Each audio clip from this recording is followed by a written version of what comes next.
I came home for my birthday expecting a family dinner, but my parents threw a party celebrating my brother's startup, claiming his future mattered more, so I walked away without ever looking back. I'm 25 now. Well, I was on the day all this started, and I've always been the steady one in my family. You know the type, never caused problems, always handled things on my own, kept my head down, got decent grades, stayed out of trouble. My younger brother Ethan, he was the opposite in every way, and my parents loved it. Somehow chaos from Ethan was considered passion, while quiet resilience from me was just expected. No praise, no acknowledgement, just assumed. I guess some families cheer for the fireworks and some forget about the street lamp that's been lighting their path the whole time. The day I turned 25 was supposed to be simple. I hadn't asked for much, just dinner at home. I'd been working full-time in another city, had to hustle my way into an entry-level job right after college, and money was tight. But I hadn't been back in months, and I missed them. Even with all the favoritism and double standards over the years, I still thought maybe, just maybe, this time would be different. I told Mom 2 weeks in advance that I was coming. She sounded distracted on the phone but said, yeah, of course, we'll do something. I should have taken that as a red flag. I pulled into our old driveway late afternoon beat from the 4-hour drive and saw a bunch of unfamiliar cars parked outside. The porch lights were on and laughter spilled from the windows. I thought maybe they'd invited some extended family or neighbors. Maybe it was a surprise party. Maybe for once they really went out of their way for me. But the second I stepped inside, I knew something was off. The living room was filled with balloons, but not for me. A giant banner across the far wall read, "Congrats, Ethan." My brother was standing near the fireplace in a new designer jacket, beaming while a cluster of people clapped and cheered. I froze in the doorway, luggage still in hand. "Oh, hey," Mom said, brushing past me to carry a tray of drinks. "Glad you made it. Just put your things down. We're about to do speeches." Speeches. I finally spotted Dad across the room raising a glass. "Tonight's about celebrating Ethan's next big chapter," he announced, grinning from ear to ear. "He's finally taking the leap and starting that music production business we've all been hearing about." The room erupted in applause. I just stood there, heart hammering in my chest. My birthday completely forgotten by everyone. Not a single happy birthday. Not even a glance. I waited for someone to say something to acknowledge it, but all I got was Ethan slapping me on the back with that crooked little smirk he always wore when he knew he had won over me. "Sup, man? Guess this party can double as your birthday too, right?" He laughed, already walking away. I barely swallowed down the bitter lump in my throat. I didn't say anything right then, just quietly walked past the crowd, dodging old neighbors and distant cousins, and made my way to the kitchen. No cake, no candles, not even a card on this counter. There was a half-empty pizza box and some leftover appetizers. I picked at a piece of bread, pretending I wasn't shaking with disappointment. Later, when things calmed down and most of the guests had left, I finally confronted Dad. I didn't go in angry. I just asked, "Did you forget what today is?" He looked confused for a second, then blinked like he'd been hit with a memory he hadn't needed in years. "Oh, right. Your birthday." That was it. No apology, no shame, no attempt to make it right, just 3 words. I stared at him, hoping he'd follow it up with something, anything. But instead, he leaned back against the chair, crossed his arms, and said something that would change the way I saw him forever. "Don't make this about you, Caleb. Your brother's future matters more right now." I didn't respond, not out loud. I just nodded, turned, and went upstairs to my old room, the one that still had dusty trophies from middle school shoved in the corner. I sat on the edge of the bed for a long time, staring at the floor, my jaw clenched so tight it hurt. I thought about all the times I'd been overlooked, all the birthdays they'd brushed aside, the college acceptance they barely acknowledged, the job I landed on my own without help or money or even a "we're proud of you." That night, I didn't cry. I didn't rage.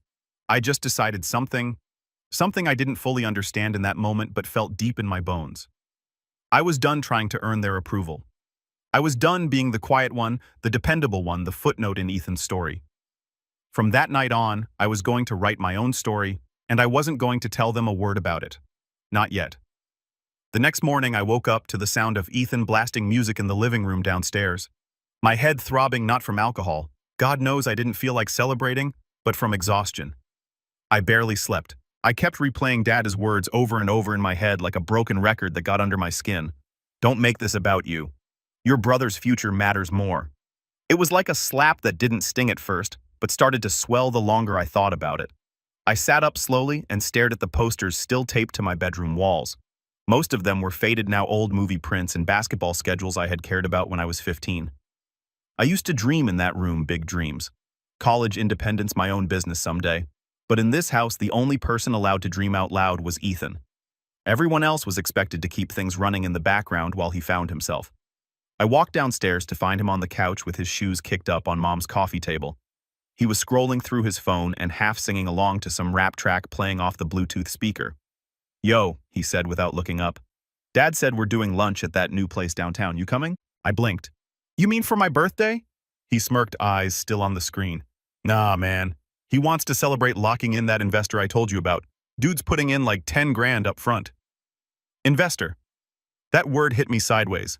I had pitched a business plan to my parents during my last year of college, a detailed, well-researched proposal for a digital design agency I wanted to build. I asked them if they could help me with 5 grand, just a loan, I said, with a full repayment plan. They told me it was too risky, that I should focus on climbing the corporate ladder instead of chasing pipe dreams. And now here they were, throwing 10,000 at Ethan for a music studio in the basement.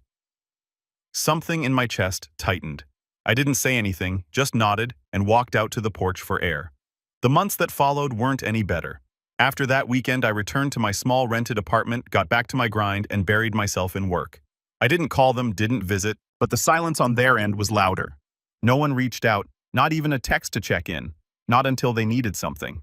It was around mid-April when Mom called out of the blue. "Caleb, sweetheart," she said in that too sweet voice she used when something was coming. "Do you think you could help Ethan with his taxes? He's having trouble figuring them out and you're always so good with numbers." I should have hung up right then, but part of me still wanted to be seen as the good son, the useful one. So I agreed, drove back up the next weekend, sat at Ethan's cluttered desk in what used to be Dad's office, now Ethan's creative space, and sorted through a shoebox of receipts and food delivery invoices while Ethan laid on the couch playing Call of Duty. He barely even said thanks when I was done. Later that day, Dad patted me on the back and said, "That's what brothers are for, right?" That same night, I overheard a conversation that burned itself into my memory. They thought I'd already left, but I just stepped outside to grab something from my car. The kitchen window was cracked and I could hear them inside, Dad, Mom, and Ethan laughing over something. Then Mom said, "You know, I honestly think Caleb's the kind of guy who'll just keep going no matter how we treat him. He doesn't need much." Dad chuckled. "That's what I've always said. He's solid. Ethan's the one we got to keep encouraging. He's got the real talent, the vision." Ethan snorted. "Caleb's basically a calculator in pants." They all laughed. I remember standing there, one hand on the car door handle, the other clenching into a fist so tight I left little crescents in my palm. I didn't go back inside. I got in the car and drove straight back to my apartment in silence. That was the moment something shifted in me. Whatever thread had kept me tethered to them, some fragile hope that things might change, snapped clean. I stopped replying to calls, blocked group chats. I didn't even go back for Christmas. My phone buzzed all day that morning with messages like, "We're doing dinner at 6 o'clock if you change your mind." And don't be dramatic, Caleb. I spent the day in my apartment alone, a frozen lasagna in the oven, watching snowfall blanket the streets outside. And for the first time in years, I didn't feel lonely. I felt free. They didn't take the hint. 2 months later, I got a letter in the mail, a wedding invitation. Ethan was getting married. Her name was Carly. I had met her once briefly. Seemed sweet, a little quiet. I didn't really know her. But what floored me wasn't the fact that Ethan was getting married. It was that the invitation had no +1, and my name was printed wrong. Caleb Jensen with a K. No note, no handwritten message, just a printed invitation like I was some distant cousin they felt obligated to include. I almost threw it out, but I didn't. I kept it. Around that time, I had started a small freelance side hustle. Nothing big, just building websites for small businesses in my area. But I was good at it. Word spread. Projects started to come in steadily and then faster. I was still working my full-time job, but I was now pulling in more money from my side hustle than my main gig. I poured myself into it, learned everything I could, stayed up late, studying SEO, marketing funnels, automation. I taught myself design software, ran ad campaigns, and networked like crazy. And I never once told my family a word. Meanwhile, Ethan's music studio was bleeding money. I knew because he accidentally posted a story on Instagram showing his equipment listed for resale. Captioned, "Sucks when dreams cost more than they earn." He later deleted it, but I saw it. And I didn't feel bad. Not long after, Mom called again. This time, it was about the wedding. Hey, sweetie, she started fake casual. So about Ethan's wedding. We're thinking you might be willing to help out a little financially. It would mean a lot. I let the silence stretch before responding. Why would I do that? She was caught off guard. Well, because you're doing pretty well. Right? Ethan's been struggling a bit and Carly's parents aren't contributing much. And you want me to foot the bill? Not all of it, honey. Just a few things. Maybe the venue deposit or the DJ. You know Ethan's always been more of a creative than a numbers person. I laughed. For the first time in months, I actually laughed. You do realize today's the first time you've called me in over 5 months, right? Caleb, don't be petty. I almost lost it. Petty. You forgot my birthday funded Ethan's fake business, mocked me behind my back, and now you want money because you think I'm doing well. You think I owe him something. You're his brother, she said flatly. Family helps each other. I ended the call. That's when I started planning. It wasn't revenge, not yet. But it was preparation. I was done reacting. From now on, I'd be 10 steps ahead. I started documenting everything. Old text messages, voicemails, emails. I saved screenshots of Ethan's posts of mom's requests of dad's dismissive one-liners. I even kept the incorrect wedding invitation. Everything. Because something told me they weren't done yet. And I was right. 2 weeks before the wedding, I got another call. This time from Ethan. Yo, he said. So mom told me you were being kind of a tightwad about the wedding. What's the deal? I didn't say anything. Look, man, I know we don't always see eye to eye, but I really thought you'd step up. Carly's stressed. We're short on funds and you're just sitting there stacking cash. You don't know anything about my life, I said. He scoffed. You're the one who ghosted the family. Maybe if you hadn't cut everyone off, you wouldn't feel so left out now. That word left out as if I hadn't been pushed aside since we were kids, as if this whole pattern wasn't a lifetime in the making. I'll come to your wedding, I said, voice calm. Wait, seriously? He sounded genuinely surprised. Yeah, I'll be there. And in that moment, I already knew what I was going to do. But I wasn't ready just yet. They still had more damage to cause, and one more betrayal left to deliver. And when it came, I wasn't surprised. But they were. I didn't sleep the night I told Ethan I'd come to his wedding. Something in the way he sounded so smug over the phone made my skin crawl. It wasn't relief, it was assumption. He assumed I'd fall back into place, that I'd show up and do what I always did. Play support, be the older brother who nods along, cuts the check, and then fades into the background like stage lighting after the final bow. But not this time. Still, I wasn't ready for what came next. About a week before the wedding, Mom called again. I debated answering, but picked up curious more than anything. Her voice was clipped and oddly formal, like she was reading off a script she didn't like. There's been a change, she said. I waited. Carly's parents are worried the guest list is getting too long, so we've had to make some adjustments. Adjustments? I knew what was coming before she said it. You're still invited, of course, but we're going to have you sit at one of the outside tables. Just for dinner. It's a space thing. Outside, I repeated deadpan. It'll be nice. Umbrella shading, open air. It's June. And honestly, we figured you wouldn't mind. You're not very social. Not social. I closed my eyes and breathed through my nose. That's what I was to them now. An awkward placeholder to tuck away in the corner of a photo shoot. Sure, I said. That's fine. But it wasn't fine. It wasn't even close. Because 3 hours later, my old college roommate messaged me out of the blue. Yo, weird question. Are you going to Ethan Jensen's wedding next weekend? I blinked at my phone. How does he even know about that? He followed up with a screenshot. Carly had posted the full wedding party lineup on Facebook. Every groomsman, bridesmaid, and even distant cousins were tagged in glowing captions. My name wasn't there. But you know whose name was Brad? My old roommate, who hadn't spoken to Ethan in years. Wait, I typed. You're a groomsman, he replied. I guess? Carly called me and said Ethan wanted old friends involved. I thought you were best man or something. I stared at the message for a long time. I wasn't just being sidelined. I was being replaced. I didn't respond to Brad. I didn't say a word to my family either. I just stared at my bedroom ceiling that night with one overwhelming realization.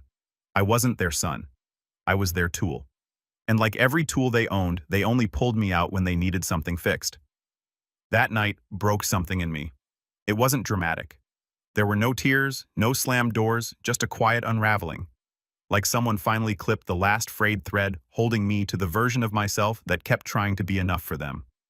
The next morning, I called out of work for the first time in over a year. I stayed home curled up on my apartment couch, not moving for hours. I skipped meals, let dishes pile up, emails went unanswered. I ignored calls, deadlines, slipped. The work that once fueled me started feeling meaningless. The business I'd built on the side, I stopped opening client messages. I couldn't focus, couldn't create. I'd hit rock bottom, and no one noticed. Not my parents, not Ethan, not even my colleagues. Everyone had their own things going on, and the truth was, I had trained people to think I was invincible, quietly capable, always handling it. So when I started falling apart, nobody came looking. Days turned into a week, then two. I was behind on rent. My fridge was empty. I lived off crackers and whatever I could find in the pantry. My landlord left a note under my door about missed payments. I couldn't even bring myself to care. I felt like a ghost. Until one night around 2 a.m. I got a text from someone unexpected. It was Carly. The message was simple. "Hey, can we talk?" I stared at it for a long time before responding. Something about her tone didn't match the carefully curated version of herself I'd seen online. I finally replied, "Sure. What?"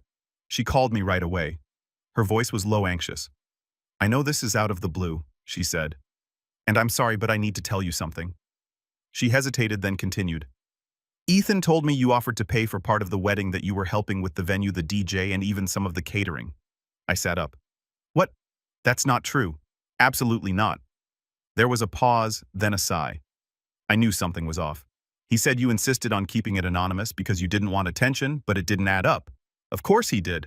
Using my silence as a blank check, playing the generous brother card to look good in front of his fiancée. Carly continued, her voice cracking slightly. "I'm sorry, Caleb. I really thought he was just scattered, but now I'm starting to think I don't know him at all." I didn't know what to say. Part of me felt vindicated. The other part just felt sad. For her and for myself. "Why are you telling me this?" I asked quietly. "Because you deserve to know. And because if I were you, I'd want someone to say it out loud." We talked for over an hour that night. She told me things I hadn't known. How Ethan had lied about his business, how he borrowed money from her parents, promising to invest it, and then used it to buy studio lights and speakers he never unboxed. How he mocked people who worked boring desk jobs and yet couldn't pay his credit card bills on time. "He said you were bitter," she admitted. "That you'd always been jealous of him. That you tried to compete but couldn't keep up." I laughed. Not because it was funny, but because it was familiar. Of course, that was the story he told. That was always the story. Caleb, the cold, calculating killjoy. Ethan, the free spirit, unfairly burdened by a boring older brother who didn't get him. "Thank you for telling me," I said finally. She paused. "Are you still coming to the wedding? I haven't decided yet." Another pause. "If you do come, please don't bring a gift." That made me chuckle. "You're the first person to say that to me." We ended the call on good terms.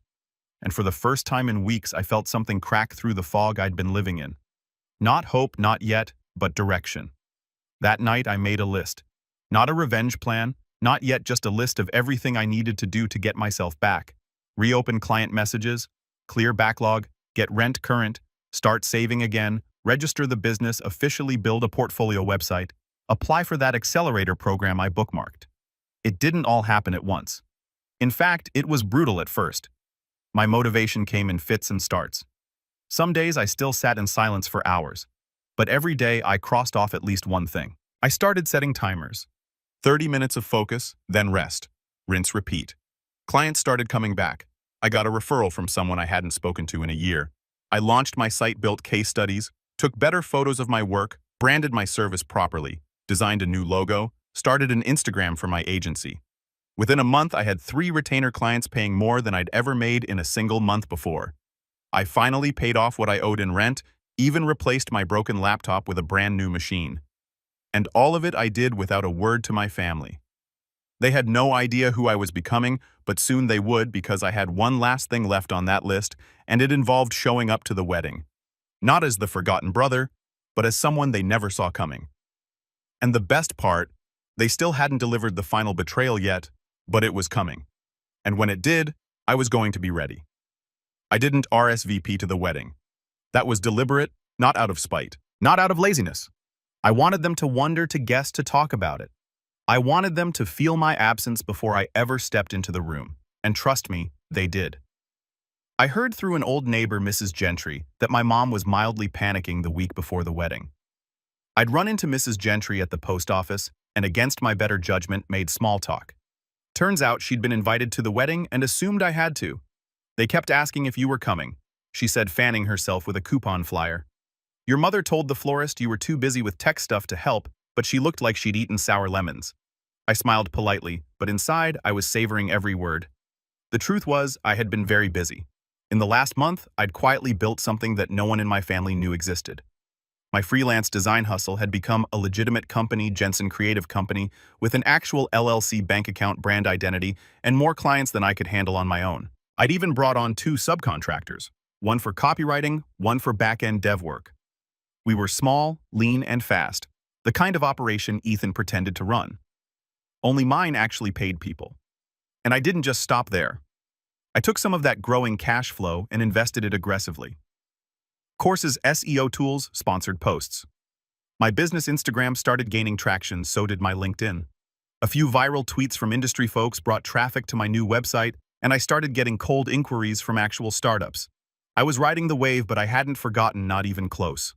While they were preparing for a wedding, I was preparing for a performance. The revenge wasn't going to be petty. I wasn't going to throw a fit at the ceremony or make a dramatic speech. That wasn't my style. No, this was going to be slower, sharper, more surgical. So I started gathering pieces. First, I called Carly again, carefully. I didn't want to push, but I had questions, and she surprisingly had answers. Has Ethan told you how he's been funding the last few weeks? I asked her, casual as I could. Carly hesitated. He said he got a loan from a friend. I almost laughed. You believe that? No, she admitted quietly. But at this point, I'm trying not to question every lie. She sounded tired, defeated. It made my chest ache for her a bit. She didn't deserve this, and something told me she knew it was all wrong but felt too deep in to pull back. That's when I asked carefully, did he mention my name in relation to the finances? Another pause. He said you were one of the donors for the venue, that you wanted to be anonymous, but he'd make sure to honor you in his speech. I rolled my eyes so hard I gave myself a headache. He's lying again, I said. I haven't given a dime. There was silence on her end. Then I figured that was the first seed. Over the next week, I started doing what I do best: research. Quiet, invisible, focused research.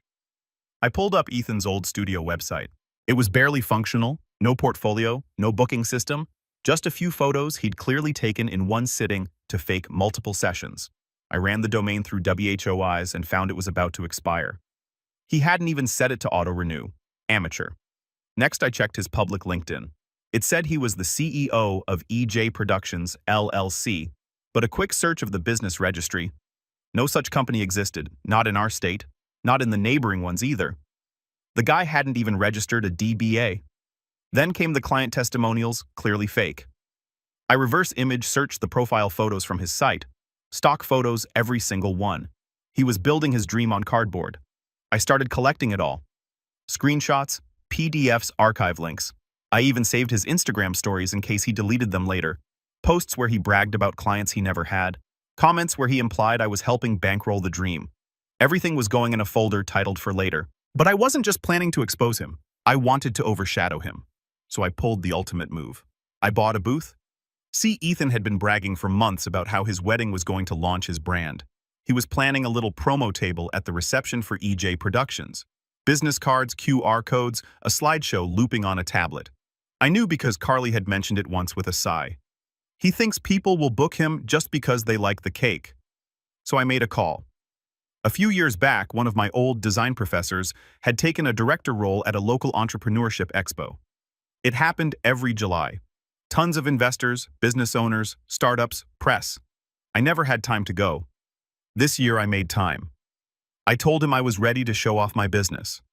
He remembered me, liked me, and best of all, one of the premium booths had just become available due to a last-minute cancellation. It was expensive, but I could afford it now. And here's the best part. The expo was the day before Ethan's wedding. Same city, same people. In fact, many of the same family friends who were attending the wedding would also be attending the expo. Dad had already bragged on Facebook about how Ethan's network was growing because of events like it. I had a plan. I was going to show up at the expo with a sleek, minimalistic booth, matte black backdrop, crisp typography, a looping video of my portfolio, clean print materials, and a team of 2 helping me answer questions. All branded under Jensen Creative Company. No loud logos, no fake testimonials, no borrowed money, just results.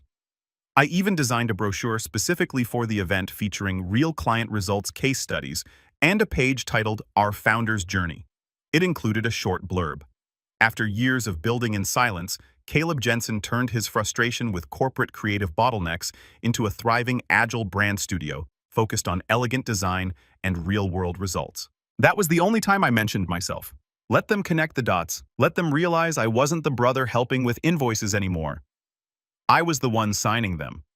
With every day closer to the wedding, I got stronger. I was sleeping again, eating right, working out. My confidence was sharper, my posture straighter. I walked into rooms like I belonged there, because now I did. A week before the wedding, I finally unblocked my parents just long enough to let their texts come in. Mom, looking forward to seeing you at the ceremony, Caleb. Let us know if you're bringing anyone. Dad, you'll love the venue. Ethan's really pulling something impressive together. Might even be some networking for you too. I almost laughed. Ethan, bring your business cards. People are going to be asking what you're up to.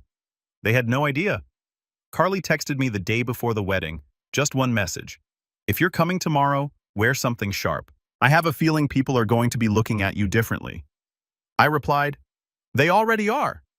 Then I set my alarm for 6 a.m., ironed my suit, packed my expo kit, and got ready to become someone they'd never overlook again. But what none of us knew, not yet, was that the wedding wasn't going to go as planned, because Ethan was about to make one last desperate move, and it would change everything. The morning of the wedding, I woke up before my alarm, not from nerves but from focus, that sharp electric calm you feel when everything is in place. When the work is done, the pieces are lined up, and all that's left is to step into the moment you've built for.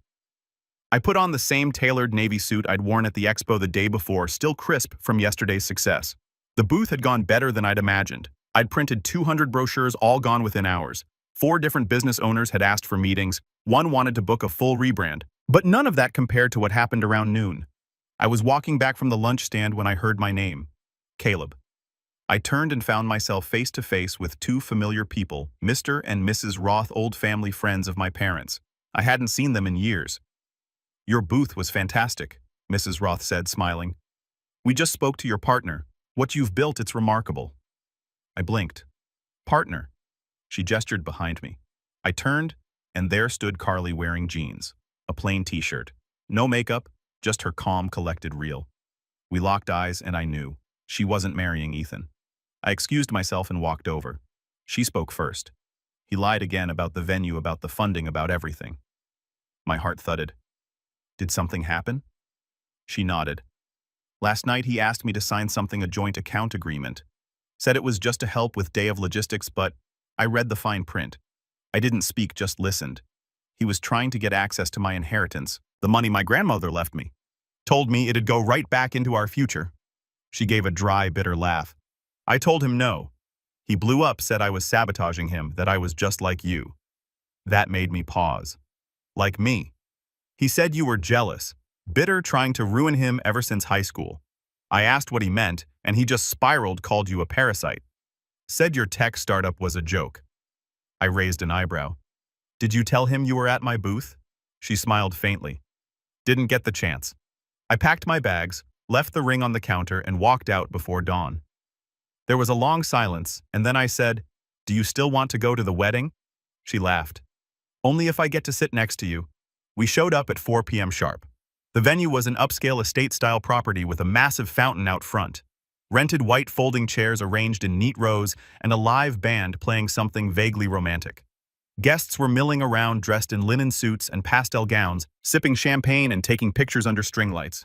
It was picture perfect, except there was no bride. I spotted Mom and Dad first. Mom was in a sky blue dress, pacing furiously near the bridal tent. Dad stood nearby, whispering into his phone like it was a bomb detonator. And then Ethan emerged, hair slicked back, face red, tucks wrinkled from sweat. He froze when he saw us. His eyes landed on Carly and went wide with disbelief. You have got to be kidding me, he muttered, storming over. You brought him. Carly stayed composed. No, Ethan. I came with him. You're welcome.